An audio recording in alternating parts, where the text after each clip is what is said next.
Welcome to the Hope Online, Hope.Wafaq Online for everyone. Course we offer worksheet making, arts and craft course, graphics designs, class management,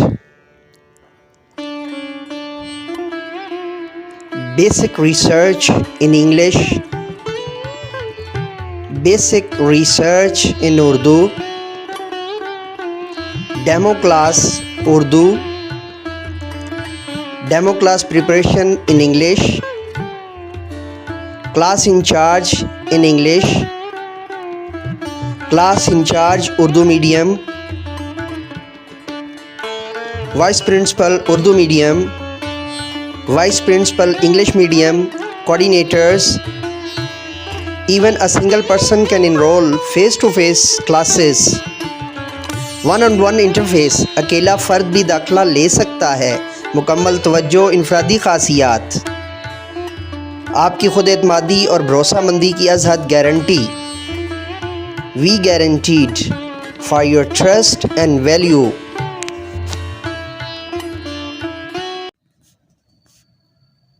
السلام علیکم ورحمۃ اللہ وبرکاتہ. مرشد اردو سے آپ سب کی خدمت میں خوش آمدید.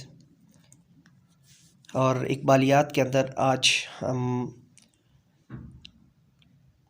علامہ اقبال کی شاعری کی ایران میں مقبولیت، اس کے تینوں حصے مکمل جو ہے نا وہ کریں گے. تو چلیے شروع کرتے ہیں.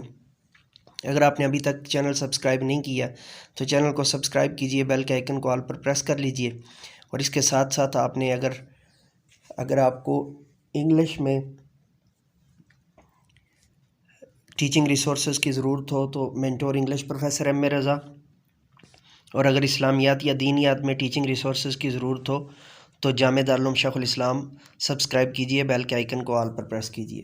چلیے شروع کرتے ہیں جی. علامہ اقبال کی شاعری کی ایران میں مقبولیت.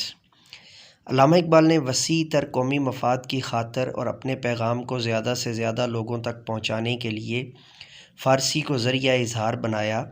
چنانچہ 1915 میں مثنوی اسرار خودی کی اشاعت سے لے کر 1938 میں اپنے انتقال تک انہوں نے تواتر سے فارسی میں لکھا. اس کا نتیجہ یہ نکلا کہ اشتراک زبان کی بنا پر علامہ اقبال بر صغیر کے ساتھ ساتھ ایران میں بھی مقبولیت حاصل کر گئے، اور اتنی کہ آج ایران میں بھی پاکستان کی مانند 9 نومبر اور 21 اپریل کو یوم اقبال ڈے منایا جاتا ہے. اس موقع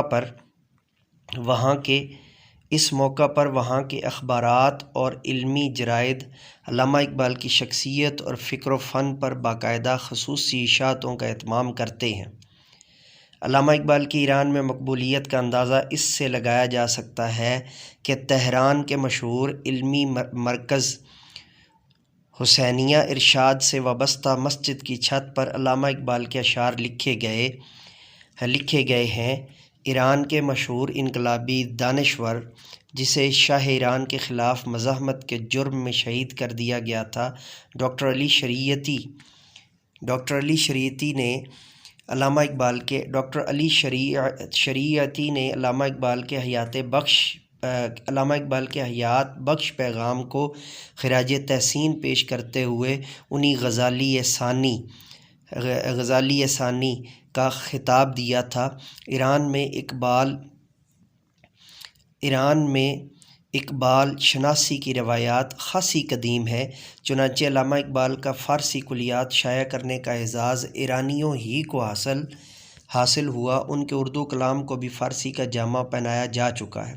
علامہ اقبال کی شخصیت اور فلسفہ پر متعدد ایرانی اہل قلم نے مفصل کتابیں قلم بند کی ہیں، اور مقالات کا تو شمار ہی ممکن نہیں. اگر ایران میں اقبال شناسی کی روایت کا اس کے تاریخی تسلسل میں مطالعہ کیا جائے تو اولیت ایک ایرانی استاد سید محمد علی داعی الاسلام کو حاصل ہے.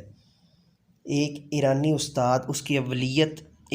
استاد سید محمد علی دائی الاسلام کو حاصل ہو جاتی ہے۔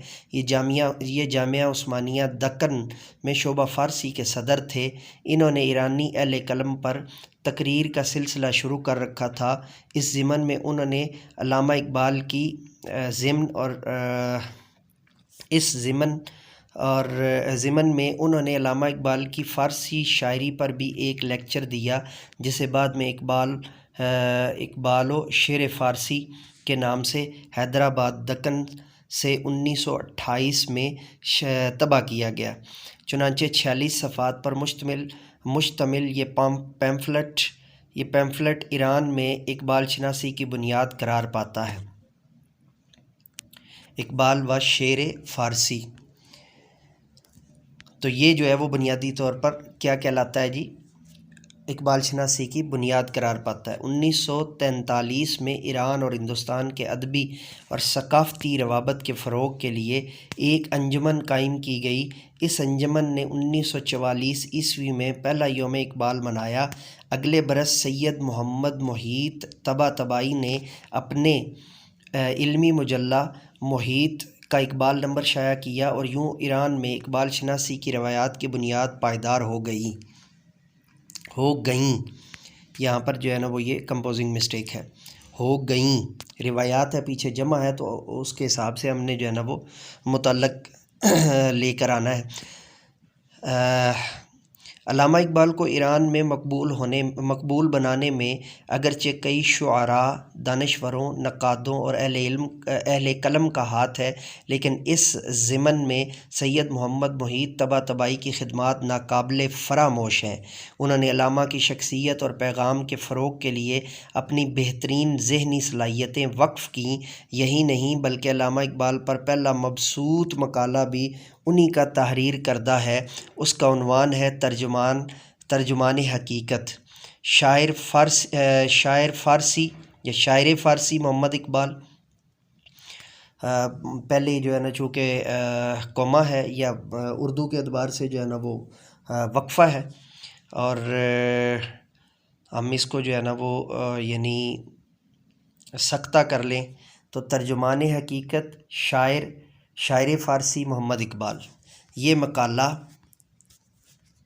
مقالہ تہران کے علمی مجلہ پیریوڈیکل جسے انگلش میں آپ کہتے ہیں مجلہ ارمغان بابت مئی 1938 میں طبع ہوا تھا۔ گویا علامہ اقبال کے انتقال کے ایک ماہ بعد یہ مقالہ لکھا گیا۔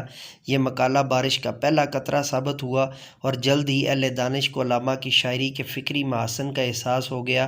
چنانچہ اس وقت سے لے کر آج تک علامہ اقبال کے ایرانی مداحین کا حلقہ وسعت پذیر ہی نظر آتا ہے۔ جن اہل قلم نے بطور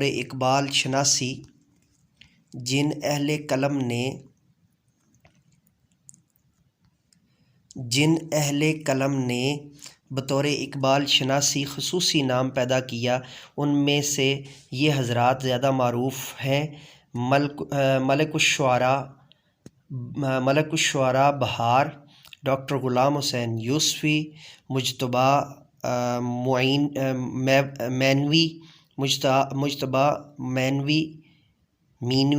مینوی، ویسے مینوی غلط علام ہے، ڈاکٹر احمد علی رجائی، ڈاکٹر ضیاء الدین سجادی، ڈاکٹر عبدالحسین زرین کوب، ڈاکٹر علی شریعتی، ڈاکٹر حسین خطیبی، ڈاکٹر جلال معینی، ڈاکٹر ناظر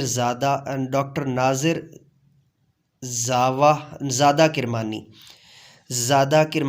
ڈاکٹر محمد تقی مقتدری، سید غلام رضا سعیدی، بدیع الزماں فیروز انفر، اور احمد احمدی میر جندی۔ یہ محض چند نام نہیں بلکہ ایران میں اقبال شناسی کی روایات میں منفرد زاویوں کی حیثیت رکھتے ہیں، جبکہ منظوم صورت میں علامہ اقبال کو خراج عقیدت پیش کرنے والے شعراء کا تو بلا شبہ اب شمار ممکن نہیں کہ بیشتر ایرانی شعراء نے کسی نہ کسی انداز میں علامہ اقبال کی عظمت کا اعتراف کیا ہے۔ ایران میں علامہ اقبال پر کیے گئے کام کی فکری قدر و قیمت متعین کرنے میں ڈاکٹر احمد علی رجائی کی اس رائے سے اختلاف کی گنجائش نظر نہیں آتی۔ میرے خیال میں اقبال ایک نو دریافت براعظم کی مانند ہے جس میں کتنی ہی دلاویز اور قابل غور چیزیں ہنوز بحث طلب ہیں۔ علامہ اقبال کے کلام کا مطالعہ کرنے پر دو امور بطور خاص اجاگر ہوتے ہیں، ایک تو ایران اور اہل ایران سے علامہ کی گہری محبت اور دوسرے زبان و اظہار کے بارے میں عجز کا اظہار۔ زبور عجم میں علامہ اقبال نے ایک غزل میں ایران کی نوجوان نسل سے جس محبت کا اظہار کیا وہ ایک ایک شعر سے عیاں ہے۔ شاید اس لیے یہ اب حوالے کی چیز بن چکی ہے۔ اس معروف غزل کے چند اشعار پیش ہیں: چوں چراغ لالا سوزم در خیابان شما، این جوانان عجم جان من و جان شما، غوطہ ہا زد در ضمیر زندگی اندیشہ ام، تابدست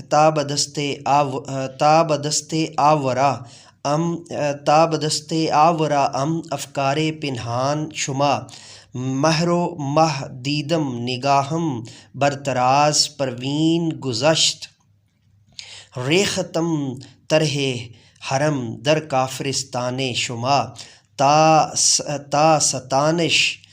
ستانش تیز تر گردد فرو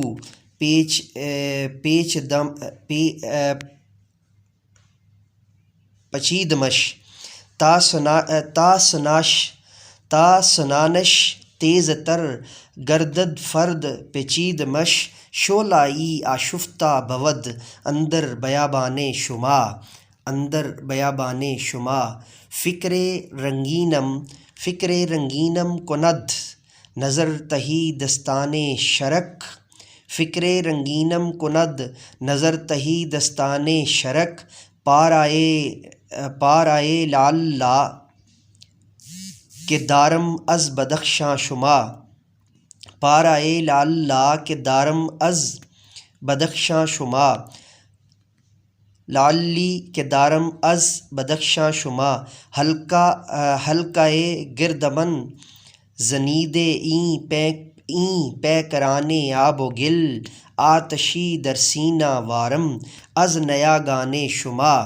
غزل کا ترجمہ پیش ہے: اے عجم، ایران کے نوجوانوں، مجھے اپنی اور تمہاری جان کی قسم میں تمہاری پھلواری میں چراغ لالا کی طرح جل رہا ہوں۔ میری فکر نے ضمیر زندگی میں کئی غوطے لگائے جب کہیں تمہارے افکار پنہاں میرے ہاتھ لگے۔ میں نے مہر و ماہ کو دیکھا، میری نظریں پروین سے بھی آگے گزر گئی۔ میں نے اپنی اس اسلامی فکر کے سبب تمہارے کافرستان میں حرم کی بنیاد رکھ دی ہے۔ میں نے اس شعلے کو جو تمہارے بیابان میں منتشر حالت میں تھا مجتمع کر دیا تاکہ اس کی لو تیز تر ہو جائے۔ میری فکر رنگین اس لال کے ٹکڑے کو جو مجھے تمہارے بدخشاں سے حاصل ہوا۔ اچھا جی، وہاں پر لعلی ہے اور عربک سے نہیں ہے، یہ فارسی سے ہے۔ یہ میں اوپر جو ہے نا ایک دفعہ لائن دوبارہ آپ کو جو ہے وہ پڑھ دوں: پارائے لعلی کے دارم از بدخشاں شما۔ ٹھیک ہے، تو یہ لالا وہ عربک والا نہیں ہے، اسے درست فرما لیجئے گا۔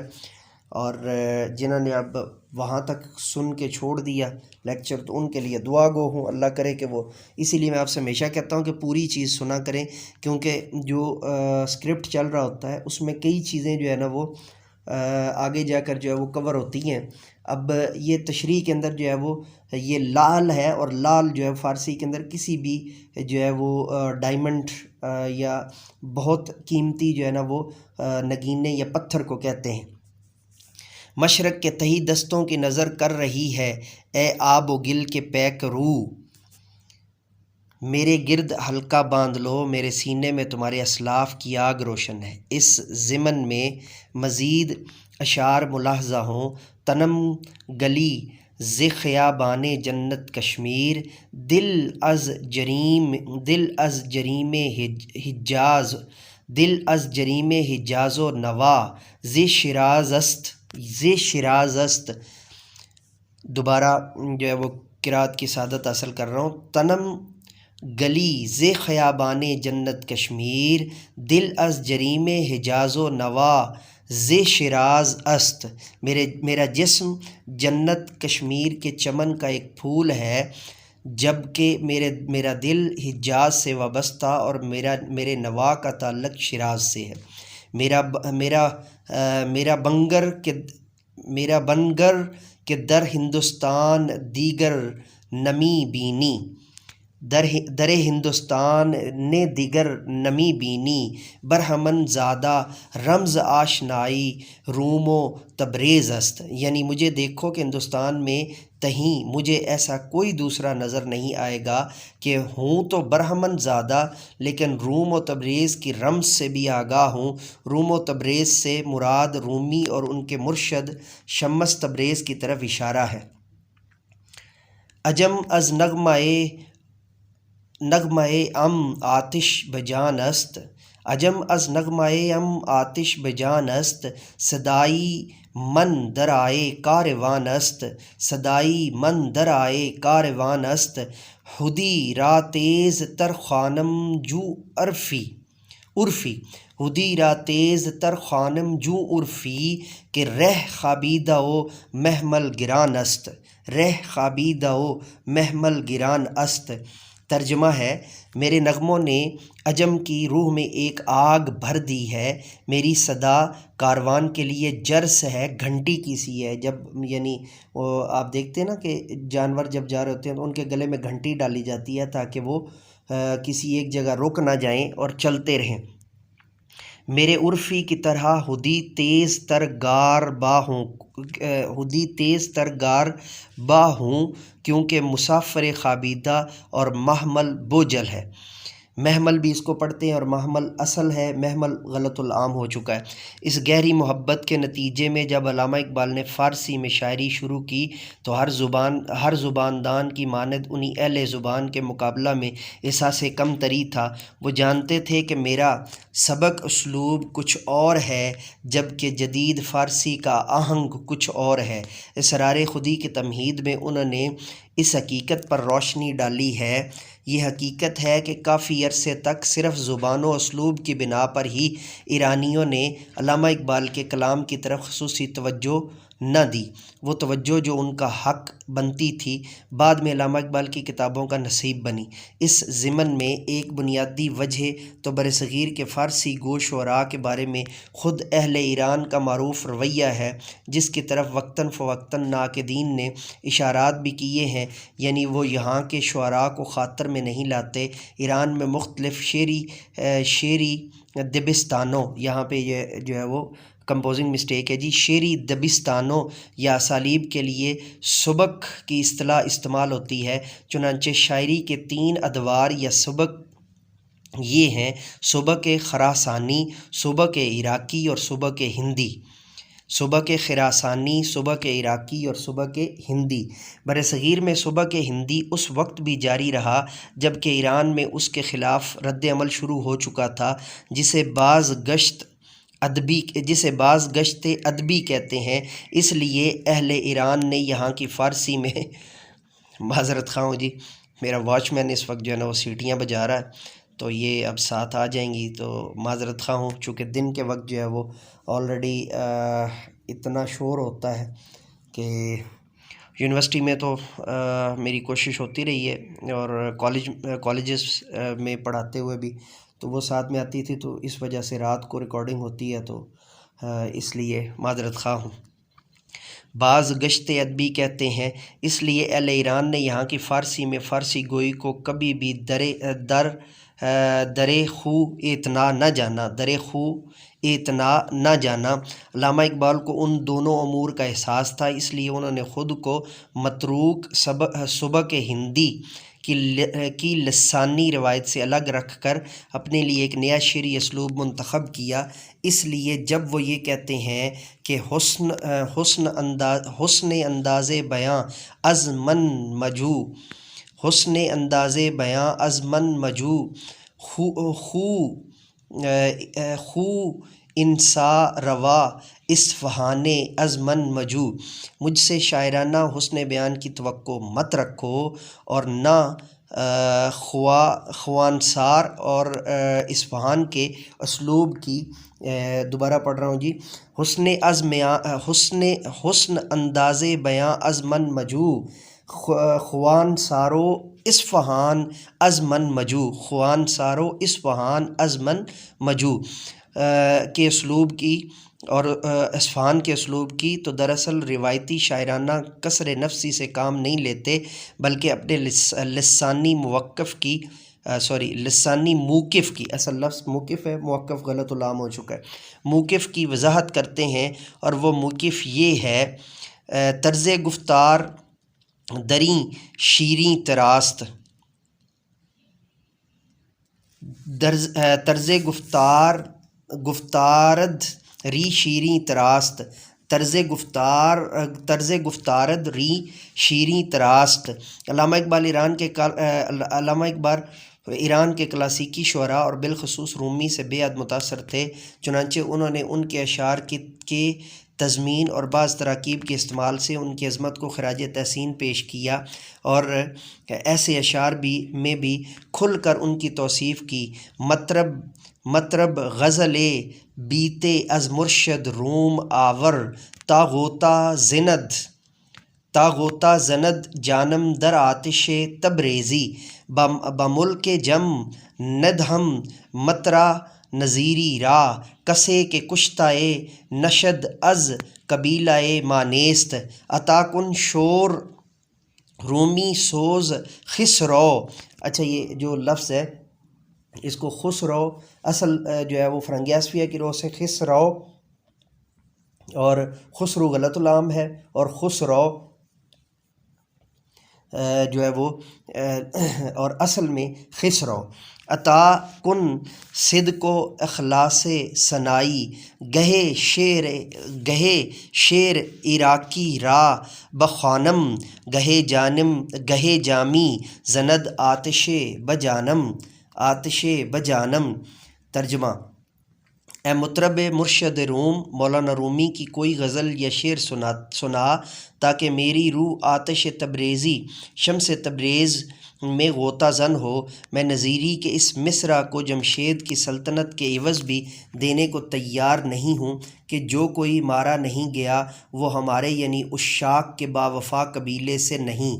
مجھے رومی کا سا ہیجان و اضطراب، خسرو کا سا سوز، اور سنائی کا سا شیخ سنائی کا سا صدق و اخلاص عطا فرما۔ کبھی میں عراقی کے اشعار پڑھتا ہوں تو کبھی جامی کی شاعری میری روح کو تڑپاتی ہے۔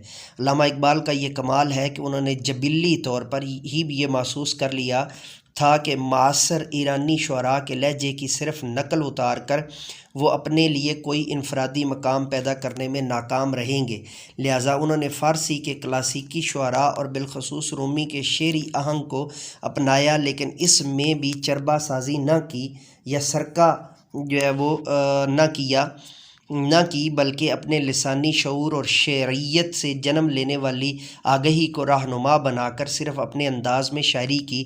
اس میں اگرچہ جدید فارسی کا آہنگ شامل نہ تھا، لیکن اقبال نے اپنے لہجے کی شیرینی اور حلاوت سے فارسی کے تخلیقی امکانات میں بے حد اضافہ کر دیا۔ ابتدا میں تو اہل زبان کو یہ انداز سخن قدرے نامانوس لگا، اور اسی لیے شروع میں ایرانی دانشوروں نے اقبال کی شعری عظمت کے اعتراف میں کافی زیادہ ہچکچاہٹ کا ثبوت دیا، لیکن ایک مرتبہ وہ سخن اقبال سے مانوس ہو گئے تو پھر اس کے ایسے شیدائی ہوئے اور اس کی انفرادیت سے ایسے مسحور ہوئے کہ اقبال کو اپنی کسی سبک کے تحت لانے کے برعکس انہوں نے اقبال کے اسلوب کی یکتا شیرینی اور منفرد لے کے لیے سبک اقبال کی اصطلاح وضع کر ڈالی۔ چنانچہ ڈاکٹر حسین خطیبی نے رومی عصر مصنف ڈاکٹر خواجہ عبدالحمید عرفانی کے مقدمہ میں لکھا، اگر خواستہ باشم سبک اشعار علامہ محمد اقبال لاہوری را در چند کلمات خلاصہ کنم می گویم این شاعر صبح کے مخصوص بخود داشت کے شاید مناسب باشد آن را بنام سبک اقبال میں خوانم۔ اگر میں علامہ اقبال کے ترجمہ پیش کر رہا ہوں جی، اگر میں علامہ محمد اقبال کے طرز شاعری کو چند الفاظ میں بیان کرنا چاہتا ہوں تو یہ کہوں گا کہ اس شاعر کا اپنا خاص انداز تھا جسے مناسب الفاظ میں طرز اقبال کا نام دیتا ہوں۔ اقبال کے ایک اور ناقد داؤد شیرازی نے بھی اسی خیال کا اظہار کرتے ہوئے ایران میں مطبوعہ کلمات اقبال کے مقدمہ میں لکھا ہے، اقبال سبک و مکتب جدیدی دو شعر فارسی تاسیس کردہ کہ حقا باید سبک اور اسبق اقبال نمیدو کرن ادبی حاضر را باید بنام نامی او مزین ساخت۔ اقبال نے فارسی شاعری میں ایک نئے طرز اور دبستان کی بنیاد ڈالی۔ یہ میں نے یہاں پہ اور اس لیے لگایا کہ مجھے زے کے بعد فوری دال پڑھنے میں سکل واقع ہو رہا تھا، تو میں نے اس کو تبدیل کیا ہے، جو مسودہ ہے اس کے اندر طرز و دبستان کی یہ لکھا ہوا ہے۔ طرز و دبستان کی بنیاد ڈالی جسے صحیح معنوں میں دبستان اقبال کا نام دیا جانا اور موجودہ ادبی صدی کو اس کے نام نامی سے موسوم کرنا چاہیے۔